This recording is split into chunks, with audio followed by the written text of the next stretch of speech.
Good evening, everyone. Thank you for joining on time. I hope you all had a wonderful day. This is the fourth session for Avon Batch. I hope you're doing the homework. And yes, if there are any questions, guys, feel free to interrupt at any point during the call. No need to wait for me to any point of this presentation. Feel free to interrupt at any point during the session. Today's agenda, I think you already know it because I posted this in. And so we'll do a recap of the last three sessions, and then I think yeah, I deleted stuff and I forgot to update the first column, so I think it should be 1 2 3 4. Now it's 1 5 6 7. I hope it's fine. Then we will talk about articles. So by now, so far I told you that when you learn a new noun in a German language, you should learn it with the correct article, like whether it is there, the, or thus. Okay. Now here I'm talking about using the correct article for the object. So the object, of course, is also sometimes noun. It can be something else. So object can be an adjective, it can be a noun. When it is a noun, then the article that you use with it, it's no more there, the, thus. Okay, it can be the or thus, but it can be something else as well. And that's what we will learn today. It's not that difficult. The logic is pretty simple to understand. Then we'll talk something about pronunciation, so IE versus EI. Then we'll talk about your eating and drinking habits. By this, I mean, when you meet someone, like one thing that people like talking about is what do you eat, and what do you drink, what do you like to drink. This is a novel thing that most of the people like to talk about. So we will learn how you can talk about that in German. Then little bit more grammar. So when to capitalize the first alphabet of a word in a sentence. For example, the English word I, right? It's always capital. Doesn't matter where it is. Okay. By the way, I forgot to ask. Can you just like tell me, let me know that the screen is visible and you can hear me?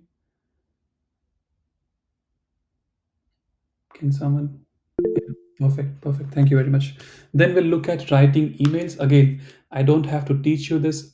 I think by now many of you are already doing it because you're working here. But let's just for the sake of completion, I will go talk about that as well. And then usual evenings. I mean, it just means so. I told you that one very good homework that you can do to improve your German, you can take a specific part of your day and see if you can write that in German. So I think last to last time we talked about usual mornings. Today we will talk about usual evenings. So my usual evenings, of course. Let's see. So this is the disclaimer, guys. I think you know it. Let's do a recap. So not all the recaps, but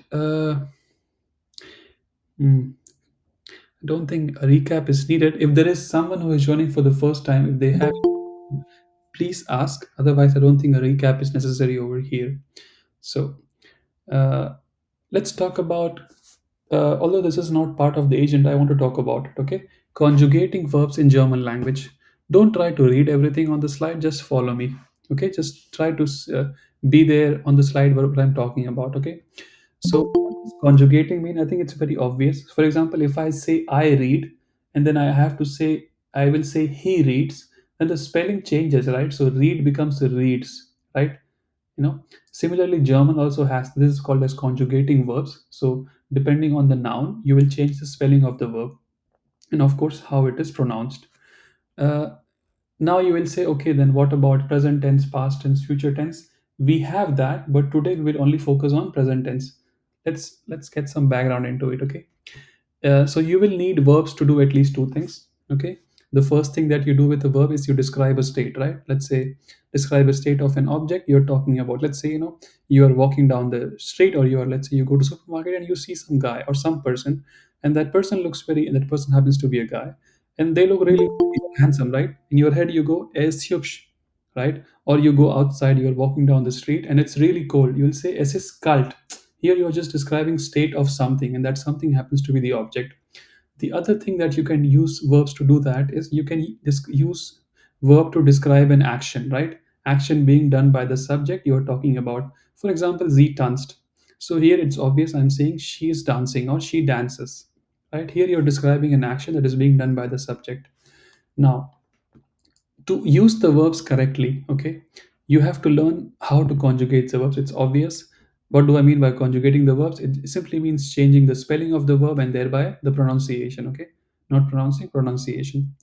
Of course there are rules, and these rules are depend on many things. Two major aspects are the subject of the sentence, but even before that, the time which the sentence is based in. For example, are you talking about present, past, or future? Later we will discover that unlike English, where you have like simple present tense, present continuous tense, present perfect tense, and so on, in German you just have present tense. That's it.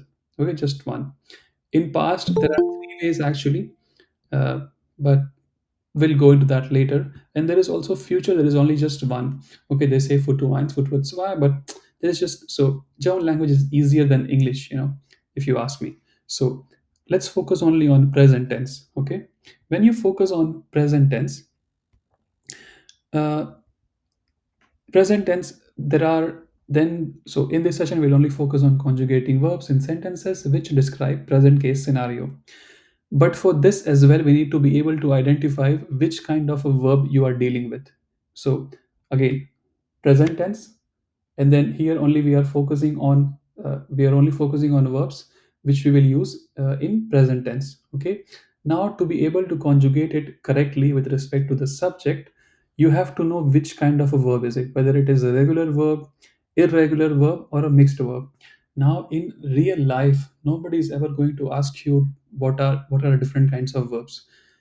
And to be honest, later even you don't have to identify, categorize which one is regular, which one is irregular, which one is mixed. But just for the sake of completion, I have to like talk about this. So regular verbs, the good thing about them is that they follow a fixed pattern. So if I tell you how do you conjugate a regular verb, you can use the same pattern to conjugate all the other regular verbs. Irregular verbs, they don't explicitly follow a pattern. So what do I mean by they don't explicitly follow a pattern? So let's say there are five irregular verbs and we club them in one group. They will follow one pattern. Then we have five other ones. Okay, just using a random number five. Then you have some other irregular verbs. They will follow that pattern. But you can combine them into groups and then you will find a pattern. That's why we say they don't explicitly follow a pattern, but they do follow a pattern. Then there are mixed verbs. So these mixed verbs, mean, of course, it's a mix of regular, irregular. So they normally behave like regular verbs in present tense, but they may become irregular in past tense. Theory, guys, no need to remember all of this. Let's focus on regular verbs only. Okay.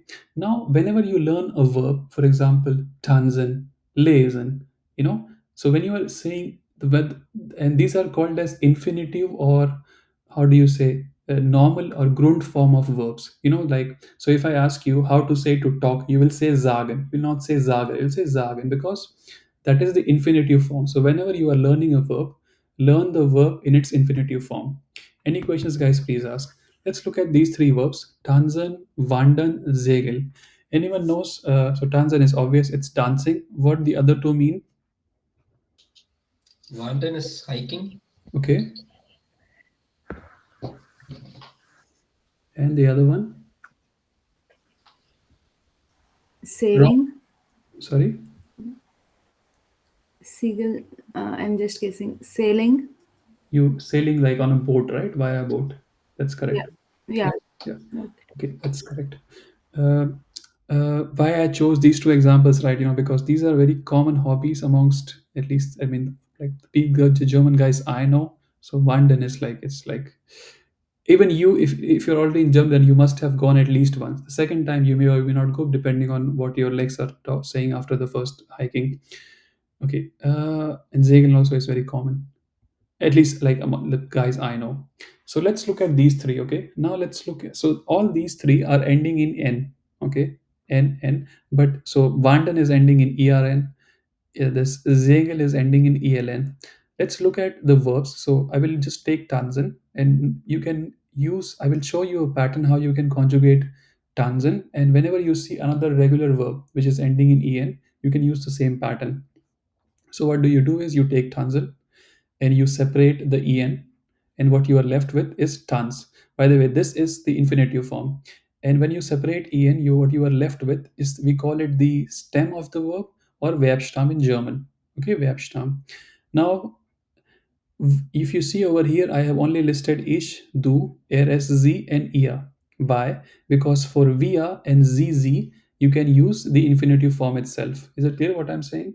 So for each, what do you do is you take the verb stem, you add the alphabet A over there, or E in English, Tanz.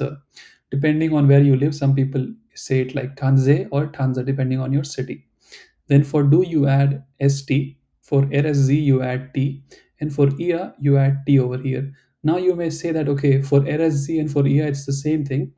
Yes and no. Quite often it's the same thing, or not just like sometimes it will be the same, but don't depend on this. Okay. So normally when you learn the conjugation of a verb, learn for ish, do, rsz, and for ia as well. But you will notice that quite often, or like for many of the verbs, it's the same for rsz and ia. Okay. Now let's look at, for example, the verb wandern. Okay, so this one is ending in en. If you go back, this one was ending in en, and this one is ending in n. Okay, now you may say, okay, this one is also ending in en, no, but here it is ending in en and not in n. That's so the here it is ending in n and not en. Okay, so what do you do is again, one is the infinitive form. You take the other n, remove it, and what you are left with is called the verb stem. You add e over here, it becomes ish wanderer. You add st similarly, right? So what did we do over here? We add e, st, t, t. The same thing we'll do over here as well.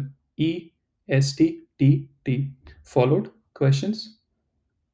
So what I'm saying is almost all the regular verbs you can conjugate like this. Okay. You just have to know which part to remove. Okay. So whenever you have regular verbs ending in en, remove the en. When you have regular verbs ending in ern, remove the n part.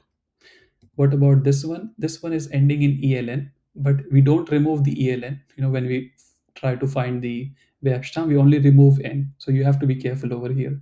So what do we do? So similarly like this. So e, st, t, t. We add e, we add st, we add t, and we add t. Okay. Any questions so far? Okay, no questions. So that was it, guys. About so I told you that there are three kinds of verbs. Regular verbs, irregular verbs, mixed verbs. It's very easy to conjugate regular verbs. Then how do you know what is irregular? Like let's say if I give you a list of 100 verbs, if I ask you to categorize them into three lists, are there now your question will be like, Rohit, if you tell me what are the rules to identify what is regular, what is irregular, what is mixed? Of course there are rules, but if you ask me, it's just not efficient enough. Just make a list of things that you normally want to say in German and learn the conjugation. What you have to, let's say for example you want to say, uh, just give me a random verb, guys, anything that is part of your life, any English verb, guys, anyone wants to? Yeah, running, maybe. Running. Okay, running, right? So I will say to run. If you now, so we have laufen over here. Okay, you go to Leo app, or you can any other app that you see, just learn this one. Ich laufe, du läufst, sie läuft, ihr lauft. Okay, check here. So laufen happens to be not a regular verb, right? So you learn for ich, du, sie, and ihr. For via and zz, it's the same as the infinitive one. Just use it. Okay, just write it 5 times. No, like write it once, read it 5 times, use it 10 times, then you know the conjugation. Okay. If you go and Could talk you to please zoom in, a question, zoom in, please? yeah, sure. Thanks. Yeah, it's a Leo In website. I will recommend you to download the app as well on your phone, so you can use it anytime you want. Okay, can I zoom out? yes. Okay, perfect. So what I'm trying to say is that, guys, there are rules, but it's not efficient to, so just learn the conjugation. Okay, don't try to categorize them into regular, irregular, mixed verbs. Just learn the conjugations. It's just 4-1. So whenever you learn a verb, learn the conjugation for ich, du, sie, and ia, and your life is set. At least when it comes to German language. Let's come to this agenda. Okay, so what I want you to do is, today, accept that in German language there are 4 cases.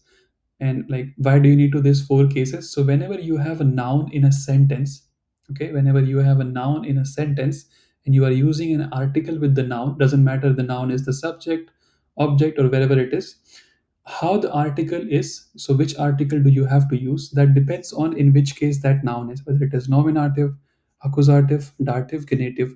Today we will not focus on these two. We'll only focus on nominative accusative. Again, I will show you a few ways how you can figure out which case that is. But then at the end, I will show you that the trick or the strategy that I used, and you can also use it. Then, of course, learn to identify when to use which case. Then you have to learn the nominative, accusative, and these two will ignore versions of definite, indefinite, negations, and possessive article. Okay, possessive article will ignore for today. We'll only focus on definite, indefinite, negations article, right? Right? They are the das, ein, einer, kein, keiner. Okay, then yeah, I think you know this agenda. I don't need to go over it.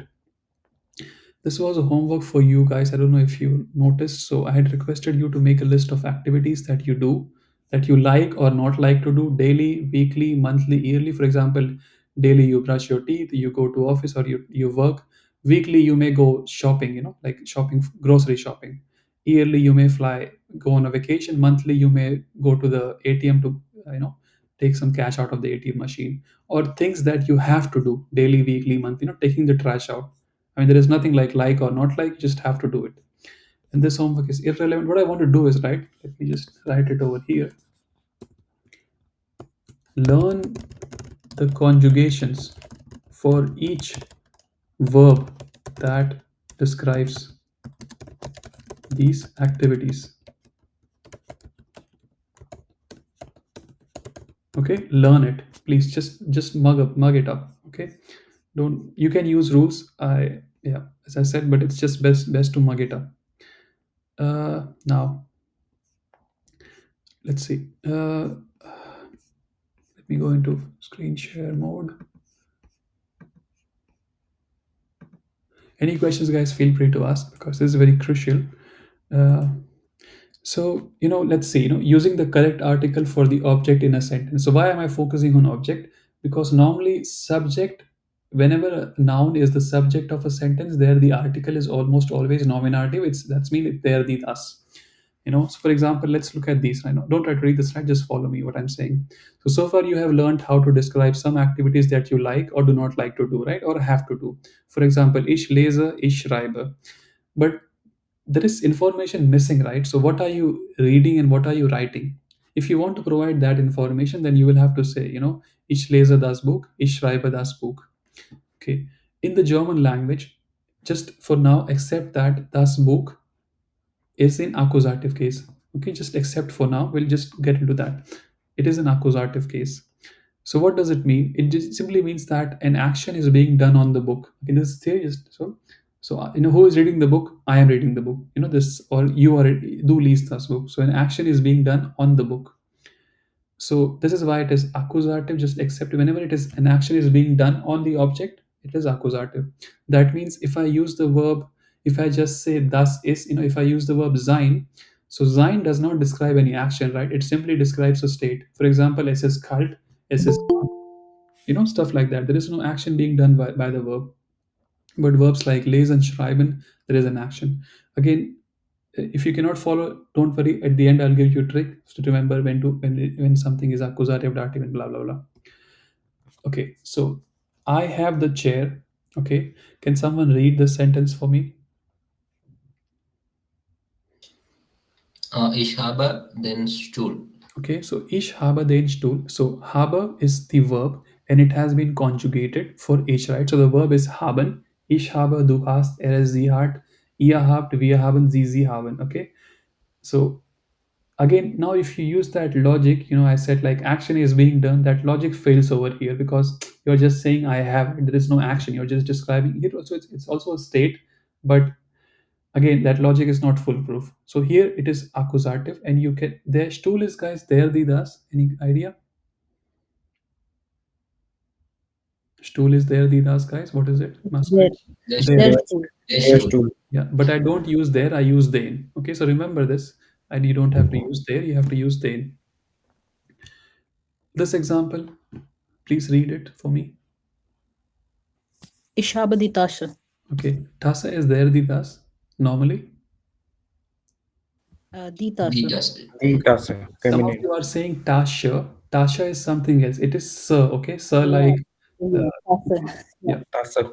And okay, so and but still it is the. Okay, so Even though it is accusative, they'll see the still remain the. Again, guys, I can give you the answer, but I just wanted to like follow the process, okay? But there become they. Okay, so that is something you remember. This sentence, guys, please read it for me.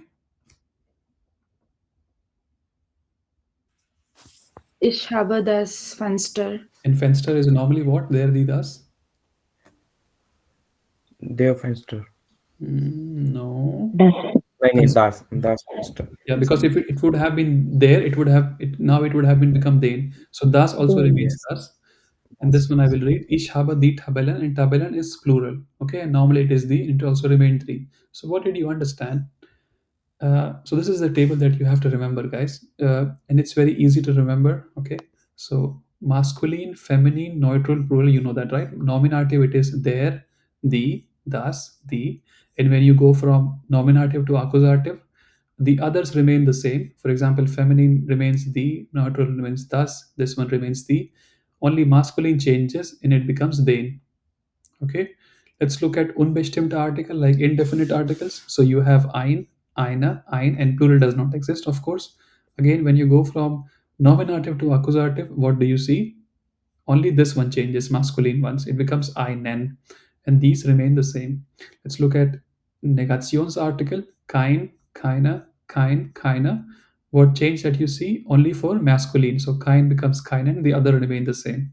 Okay, this is easy to remember, guys, because these you already know. And just remember that in accusative, the ending will change. So den, einen, keinen. Remember? Any questions over here? What this table is about? Okay. Now let's look at little get into more theory. Okay, let's get into more theory. Okay, here are some things about me. Okay, I am Rohit. I am not teaching you, but I'm actually helping you and learn German. Let's just for the sake of understanding, I am teaching you German. I am helping you. I am teaching German again, but there's a difference, right? So I am teaching German, and here I am providing more information. I am teaching you German, and then here I say I am reading the book. Actually, I read. I'm reading something else now, but let's say I'm reading the book Atomic Habits. Okay, now let's try to dissect this statement. Okay, again, guys, if you focus here, you don't have to worry about nominative, accusative, dative later in the future in A1, B1, in A to B2. So what exactly? Let's look at I am Rohit. Okay, so if I have to, let's say if I call you, okay, if I call you and I say blah blah. Let's say if I call you and I say I am Rohit, but that I you could not hear. Okay, it's like Drr, am Rohit. Normally your question will be who is Rohit? I am Rohit. you know and if I say I am, and just when I said Rohit, there was some noise, and it was like I am Drr, or like I am blah blah. Your question will be who are you? Okay, so how do you find the missing information, right? If I say I am Dash, you will say who is Dash, right? And if I say Dash am Rohit, you will say who is Rohit, right? So whenever you can replace the noun with the who kind of question, it is nominative. Okay, whenever you can replace the noun with a who kind of question, it is nominative. Let's look at this one, guys. So I am reading the book Atomic Habits. Okay, again, if I say Dash am reading the book Atomic Habits. Okay, I mean, it's obvious that when I say am, the subject has to be. But if I, instead of I say he is reading the book Atomic Habits, and I say Dash is reading the book Atomic Habits, your question will be who is reading the book Atomic Habits, right? That means, again, is this information can be found with the help of a who kind of question, and it is nominative. So whenever it is who, it is nominative. Then this reading, like what am I doing? That action. Okay, and then let's say if I say I am reading blah blah. Okay, then your question will be what are you reading? What are you reading? So that the book Atomic Habits, that noun, if you want to find this missing information, you have to ask what kind of question, right? What blah blah. What is blah blah blah blah. That's why it is accusative. Followed who, nominative, what, accusative. Followed so far. Let's look at over here one more example. Blah blah is teaching German. Your question will be who is blah blah, right? So again, who, that's why nominative. Again, am teaching is what is blah blah doing? What am I doing? Then now German, again, you may think, okay, German is noun. Yes, German is a noun. I don't know. I think it is. I mean, you say German and it's a noun actually. I don't know. I think, okay. So German, again, if I say I am teaching blah blah, you will ask, what are you teaching? What am I teaching? Again, this information can be found with the help of a what kind of question. So it is accusative. Let's look at this one. I am teaching German. I am teaching you German. Okay. If I say I am teaching German, your question will be, whom are you teaching, right? I mean, I cannot just talk to a wall, right? There has to be audience, right? So if you want to find this information, you will say, whom are you teaching German? Or if I have to find this information to myself, I will say, whom am I teaching German? And whenever the missing information can be found with the help of whom kind of question, it is dative. Let's look at this one. I am helping you. If I say I am helping, your question will be, and if I say dash is helping you, you will ask who is helping you. Of course, then it is nominative. And if I say I am helping dash, I am helping blah blah, then you will say, whom are you helping or whom am I helping? Again, that's why it is dative. Is it followed? What am I saying? Okay. Again, even this concept is not bulletproof. Okay, even this is not bulletproof. We'll just check in 1 second, because sometimes you will say, for whom are you doing this, and when you want to say for whom, it will be accusative. uh, just but normally you can use this concept. Again, so here are the sentences in German. I just want someone to read this, please. Can you read?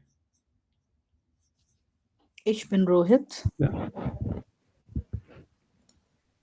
Ich this. lese das Buch Atomic Habits. Yeah, Ich unterrichte Deutsch. yeah. Ich helfe dir.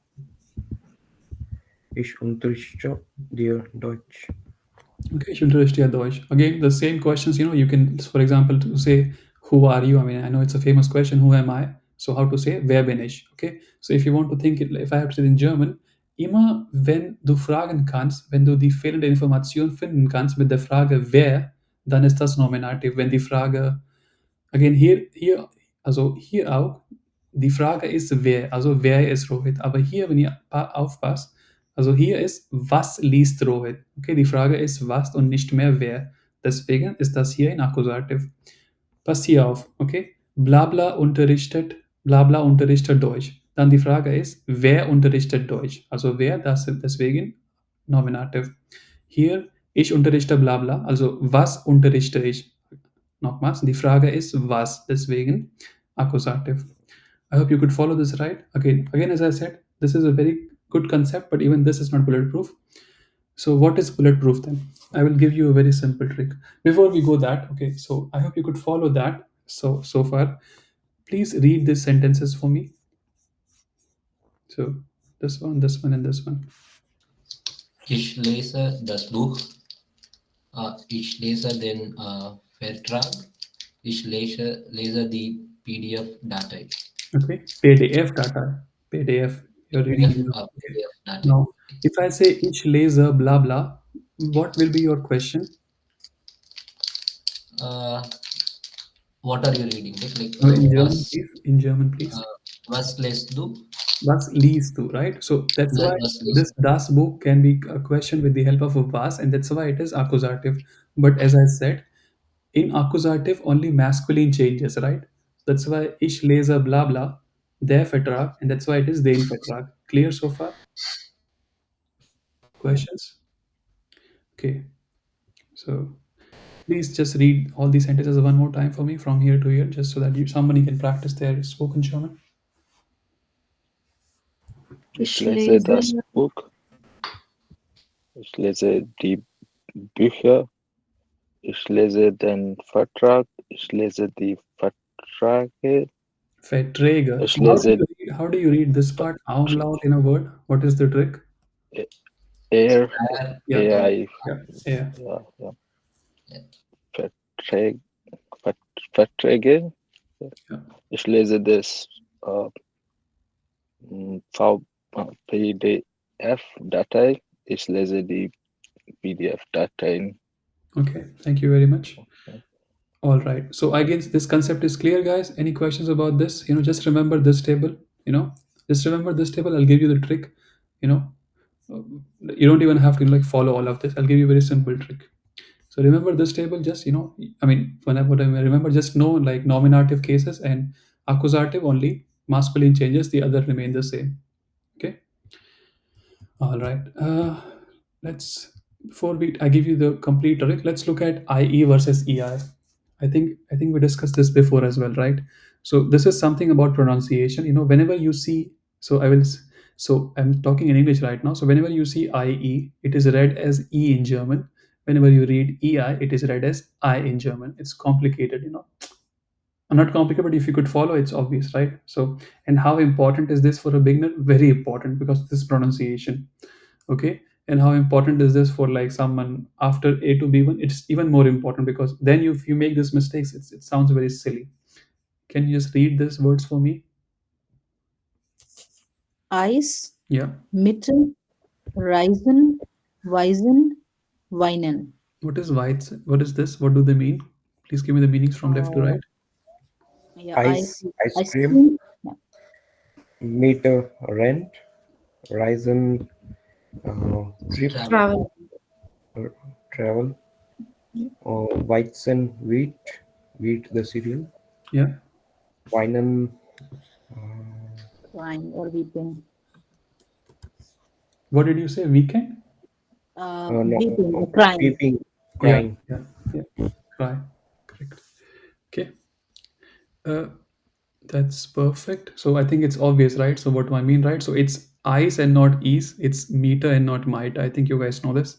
No need to waste time over here. Let's again go. Rohit, just Yeah. a question on Yeah. this. Here, like some are with a capital beginning. Is there any meaning or is just a Yeah. So the reason I mean, you just notice that I changed this from capital to small. I mean, normally yeah? when you write a noun, right? Normally it's like capital, right? Noun is capital, right? So finance is a verb, so it's small. Okay. Right? That's but good question. We are getting to that. We'll that's the topic of our agenda. Like when is something capital, when is something small. All right. More questions? Okay. Uh, like talking about eating, drinking habits, right? It's always good. Guys, try to be as selfish as you can when you are learning German. Don't try to learn German for someone else. Learn for your specific life. So just one thing to do is, like just like journal your day. Not entire day, maybe specific parts of your day. Normally, one thing people talk about, what do they like to eat? For example, what do you like to eat in the morning? Afternoon, evening, night. So how do you say that? How do you say in the morning? Can you please read this sentence for me? morgens, esse Brot mit Marmelade, morgens trinke ich Kaffee. Someone else, please, now. Mittags esse ich Pizza. Mittags trinke ich Cola. Someone else, please, now.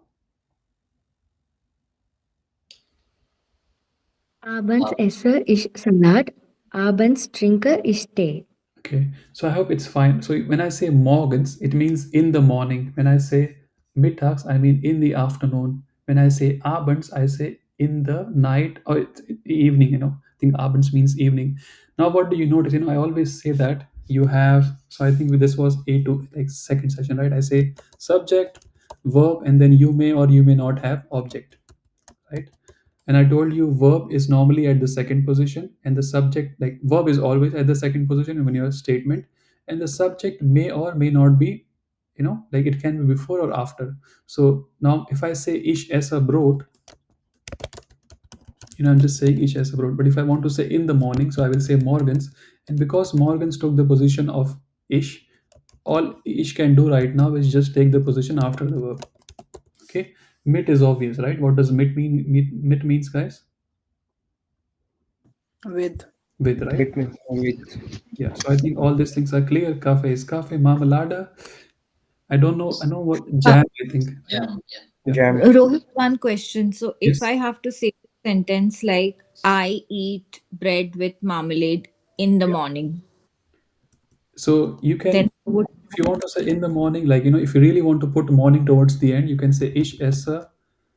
Again, on paper. Again, if you're writing on paper, it will be better if you, whenever there is time factor involved, you put this in the beginning of the sentence. Okay. Mm-hmm. Right. Let's say if I Okay. write it exactly as you're saying in in English, right? Ich esse Brot mit With marmalade. Marmelade morgens. I don't think, again, I never, like, I'm not a certified German teacher, so I don't know, but no one ever talks like this. I don't know whether they will cut your marks or not in the exam, but like, to me, they told me that, like, normally whenever there is time factor involved, you put this in the beginning. But what is acceptable is you put this morgens over here. Towards the end, I never see it. Okay. But again, Okay. but in real life, I will make it sound correct for you. So if the, in real life, if you talk like this, ich esse Brot mit Marmelade morgens. You know what I'm saying now? I just made it sound correct because I you know I eat bread with jam in the morning. you know and if I read it Hmm. like ich esse Brot mit Marmelade morgens, it just sounds wrong. you know Hmm. but if you put morgens in the beginning, and doesn't matter how you read, if even if the way you talk is very monotonous, like even if I talk in a monotonous way, morgens ish morgens, sorry, it has to be, Morgan's SH. that's the ish, right? And if I have to like talk in a, like, I will say that like morgens esse ish Brot mit Marmelade, it's correct, right? And also it doesn't matter whether you speak fast or slow. You know what I'm trying to say? I hope you could follow. Yeah, but I think that would come when we have this more fluency or of speaking in German. Yeah, To so you, it may sound correct, like because I'm doing it for the first time, I'm not able to differentiate what is correct and what is not. okay, okay. So if you don't have an exam, I will again. This is like if my German teacher hears me say this, she will run after me with a hockey stick. But if you don't have an exam, I don't want you, like, it's not. If you are never going to write an exam, it's fine. Just make sure that you, like, verb is at the second position, and subject is either before or after. Other things you can play around. Like, but Okay. if you really want to, like, at some point write an exam, make sure that the time factor is at the beginning of the sentence. Okay, then you will Yeah. not make a mistake. Right, I would like to add 2 points here. Yeah, go ahead. One point is, yeah, when auf Deutsch, when in Dutch we write or say morgens or abends, it means every morning or every evening. It signifies a habit, Y- a y- usual pattern. yeah, And when we yes, yeah, that's correct. Yeah. refer to one particular morning or evening, for example, last morning or evening, then we say am Morgen, I'm am Morgan. Abend. Yeah, uh okay, and what is the third point, or just 2 points? yeah. This is first point together. That Morgens means every morning. Am Morgen means uh, in the morning I have done this or I have had this. So that means last morning. And And the second point is there is one pattern for sentence formation. Te ka lomo. Te for temporal time, ka for causal purpose or cause, location, place, and mo is mode. By, for example, if you're traveling, then by what kind of verkehr you travel. Take a lomo. This is the sequence in sentence. okay, yeah, yeah, yeah. I mean, I don't remember learning this, but I mean, it makes sense, right? So normally it's the time, and then yeah, it's yeah, yeah, yeah. I So mean, in these make things exam, easier, at least for me. Uh, I agree with you 100%. Like, so Morgan's is every morning, but in real life, even on paper, no one is ever going to check. I mean, for example, like, if I say, when it comes to, again, I agree with you 100%. I'm just trying to say, like, how you can make mistakes. Like, other people who don't remember to take a lamo. When you say Morgan's SH pizza, I mean, we don't eat the same thing every day, right? You know what I'm saying? You change, right? Yeah, But we people cannot know be what you're saying. 100% sure. Yeah. Yeah, but what you said is like 100% correct. So Am Morgan is, in the morning, but again, from my experience, like, of living here like for more than 6.5 years, uh, uh, I don't hear people say Am Morgan, at least in the locality where I live. Even when they want to say Am Morgan, they just say Morgans. You know what I'm saying? Okay. Okay, but it will, again, if you I mean, it's best if you can try to be correct as much as possible, but In the morning, yes, if it's like one in like one event, for example, we are going for a marathon, right? And I ask you when is it, I will then the correct answer will be am morgen. Then the correct answer is am morgen. Of course, if you say morgens over there, then it is not correct, because then I assume, again, because I know you what you're saying, but if it's on paper, I would assume that you go every morning for a marathon. But what you said is completely correct. I hope One question. So, in this, the last sentence, time, what is causal? What Causal is is purpose or cause. purpose? Okay, cause. so. Okay, That is the Purpose verb, of I action. believe. Yeah. verb. For example, yesterday I was in Berlin. No, yesterday I traveled to Berlin by bus. By bus. Hmm. So sentence formation is somewhat like uh, gestern, farter-ish, uh, gestern farter-ish. For marriage will be the causal appearing next in Deutsch. Uh, Nach Berlin. For what? Sorry.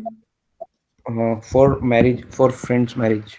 Okay, Gestern then it farter-ish. will be here, not anak. It will be here. For heiraten, something like that. Hochheiten. Outside. Okay. So, but Right. like normally, again, this is preteritum. One suggestion: people don't talk. On paper, people like news, or this is again like towards the end of this A2 or like A1 12 session. But normally, there are two ways. You're talking about past tense, right? So normally we say it like this: Morgens bin ich nach Berlin für eine Hochzeit gefahren. Nein, bin ich für eine Hochzeit nach Berlin. Yeah. Okay. Maybe you are right, but this is how I think it should Yeah. be. But, again, in So exam, maybe they it's will not have. a good example for everyone class, but I just wanted to present this Tekalomo. If Yeah, that's correct, some guys. You members can note this down. So like to, Tekalomo is time. I will include this in the session. I will not delete this. I will just when I send the slides on Sunday, I will keep it as it is. So I hope you can make out what it means. Okay. All right. yeah, More thank you. suggestions. Thank you very much for this. This is a really nice. Uh, Yeah, welcome. yeah. Rohit, I just have one question. In Yeah. this Tika Lomo, like where do we place the verb in the That's the verb. like Causal is the verb part. so sorry, not the verb. The subject is ish. Subject is The either noun. before or after the verb, and if there is something before the verb, then the verb subject has to be after the verb. So subject is like it is tied to the verb. Either it is before or after. Okay. And Okay. yes. Just can you please give any example where it will be before and after, just to So if there understand? is nothing, I not see the name. So here is a teka lomo, right? Rima. If the Yeah. te if the te part is not there, if the te part is Mm. not there, then if I like for now I have to make up something, it will be subka lomo. If I have to make something out so if te Okay. is not there, then it will be subka lomo. That is subject. You know, Again, then some people will say, okay, look, yeah, then it should be subka lomo. For example, if Okay. he said instead, if I remove this gestan part, like instead of saying yesterday I went to Berlin for a vacation. Sorry, this marriage. It will be ich bin nach Berlin für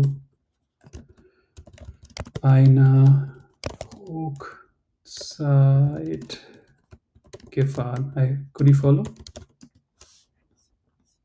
Yeah. Okay, so subject is tied to the verb either before or after. Okay. More questions? Okay, all right. Now let's someone ask like this capital small Python. So let's this is not, I mean this is not important like when speaking. When you're speaking, no one knows like what you like. When you're writing, it's important, right? Whether it is capital or small. So there are many rules, but let's look at three simple rules. So the first alphabet of the first word appearing after a full stop is always capital. It's obvious, right? So there is a full stop or the first word, first alphabet, always capital. Okay. Then this Z, U singular plural, but always formal, it's always capital.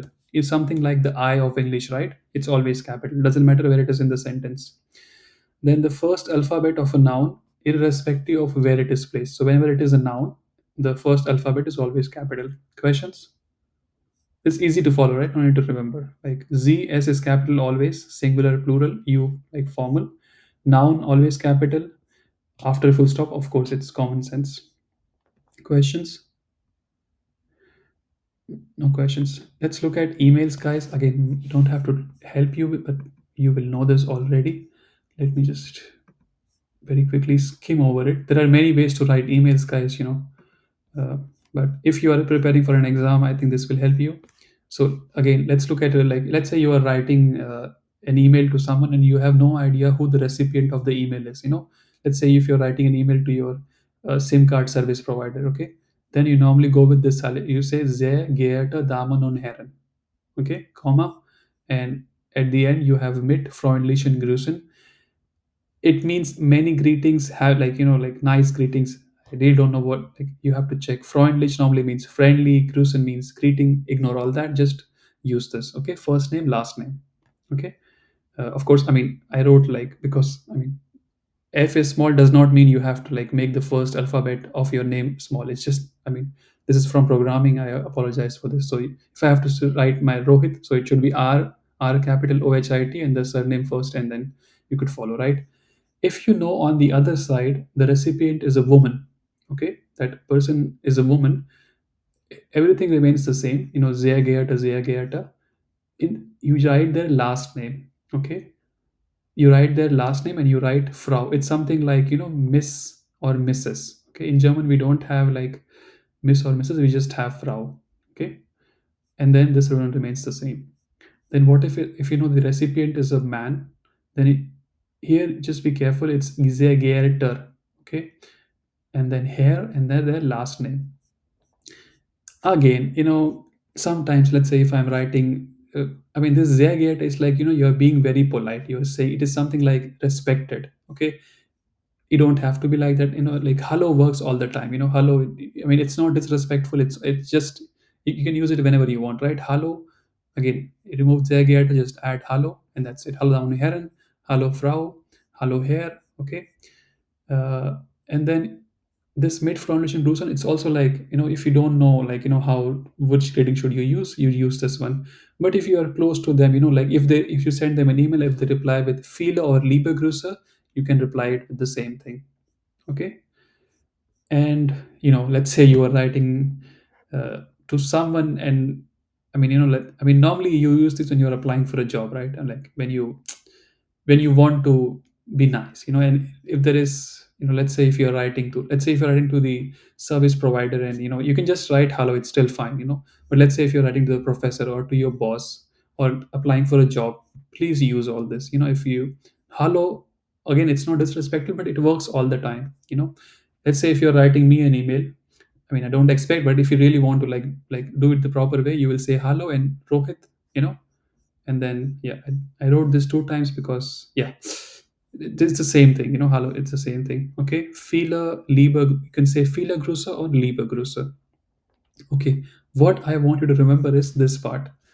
Let me go out. This is very important, and many people commit this mistake not because they don't know the grammar. It's just how Microsoft is. I mean, the settings are.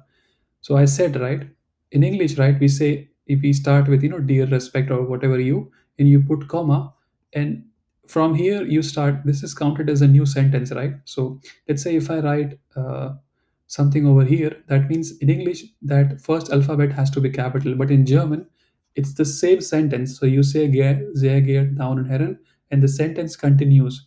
That means here, the first alphabet or first word or first paragraph is usually written in lowercase unless and until it comes into one of these rules, okay? So unless and until it is it is this Z, or it's a noun, or I hope you could unless and until it's a noun or it's a Z. Followed what I meant by this red remarks? Okay, you could follow. Questions, guys, please ask. uh, Again, I think they say this in English also, right? So normally when you writing an email, right, so normally there are many ways to write, like people say best regards, regards, anything else, thankfully. Even now people have started writing like best greetings, so I personally just write best grüße, okay, and that works. Again, it's not that important, but in exam they will cut your marks if you write sehr geehrter Frau. If you add R over here, they will cut your marks. Questions, guys? No questions. I have a question. Please. Yeah, so how do we say sir or madam? Like, suppose we don't know the names of the person we are writing the email to, so Yeah. just So if you say don't know, like, so if you sir. first, if you know, yeah, so then you just go with Ziagiata Damanun Heron. If you don't know, like, whether it is a guy or like a woman, you just go with this one. Now your question is like, if I know the other guy is a man, then what do you write? Yeah. For like, I don't think I have ever encountered that scenario. Like, normally I know who is on the other side. Hmm. I really don't have answer, but I think you can write Ziagiata here. But again, I have never seen someone do that. You know, normally you know who is on the other side. You know, Okay. right? But if you are saying like, if you want to write this Ziagiata here, if you leave the last name out, I think it's fine. Yeah, it's fine. Mm, Yeah. mm. If you're not sure, just go Okay. with hello. Thank you. Hello is, like, it works all the time. Just say hello. Again, guys, now there are more exceptions, right? Let's say, for example, when you're doing thesis and you are writing email to your professor, of course, he has a PhD, and he is like, they have this different salutations, right? Then you have to write sehr geehrter Herr Doctor, whatever the last name is, okay? Or sehr geehrter Herr Professor, sehr geehrte Frau Professorin, then you have to check which greeting is correct. These are just random examples or like some typical examples, okay? Again, if you ask me to write an email to my professor, I will have to think, which I know for sure I have to use Herr or Frau depending on the professor's gender, but I will have to check, like, do I write doctor, do I write dr dot, or do I write what, you know what I'm saying? Or do I write professor, or do I write which one? Like things have, they have, like, what do you call them, precedence. So like, you write professor, then you write doctor, or sometimes you write doctor, then you write, I think I'm going to too much details. More questions? No questions. So let's talk about, I think we have 8 minutes left. I had told you I want to talk about my usual evenings, and there were let's see, what was this part. I will cover this maybe next time, no problem. Let's talk about, yeah, okay, let's, before we go that, I've told you that this nominative accusative thing, right? I'll tell you what to do about it. Let me create a new slide. So when you use a verb, there is a subject, there is an object. Okay. Now, subject is always nominative, almost always nominative. Remember this. Subject almost.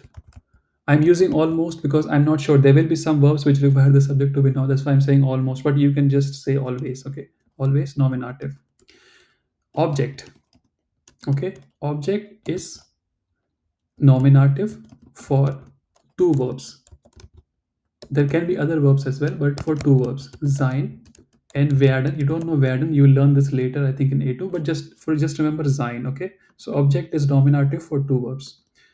Then you have object. So then we have like dative, so we covered that object will be nominative for these two verbs, sein and werden. Then otherwise it can be dative, it can be genative, it can be accusative, right? Are there verbs which require the verb to object to be in genitive? Yes. Do you need them in daily life? No. You will don't need these verbs. Okay. So genitive is out of question. We'll remove genitive. Then we are left with dative and accusative. Okay. Now, if you and I, if you buy me coffee and cheesecake, and we meet for 7 days in a cozy restaurant, and you keep buying me coffee and cheesecake, and what do we do is, we start making a list. Okay. I make a list of verbs that require the object to be in accusative case, and I make a list of verbs that require the object to be in dative case. Okay, and you also make a list. What will happen is that you will realize that. Wait, let me create one more.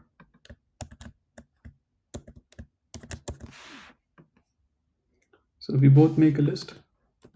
So one for accusative, one for dative. This list may go on. This list, I think, this will go till, I don't know, depending on how strong the cough is, and how good the cheesecake is, this list may go on to 2000. Okay, we are meeting for 7 days. Dative, this will end after maximum 100 verbs. So, what is the trick? You learn these dative verbs, and whenever you have one of the, you are somebody is using a verb, okay, and you want to use that verb again, you just check. You make this mental check: is this verb in this list? No.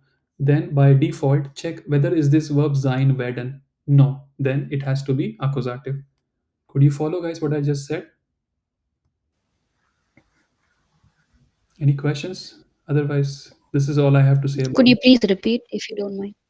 No, okay, no problem. So, subject, verb, Just the last part. last part, right? So I Yeah. said object can be nominative, accusative, dative, or genitive, right? It will be nominative for these two verbs, sein and werden. Now, dative, accusative, Two more verbs for nominative. give me those, Uh, please.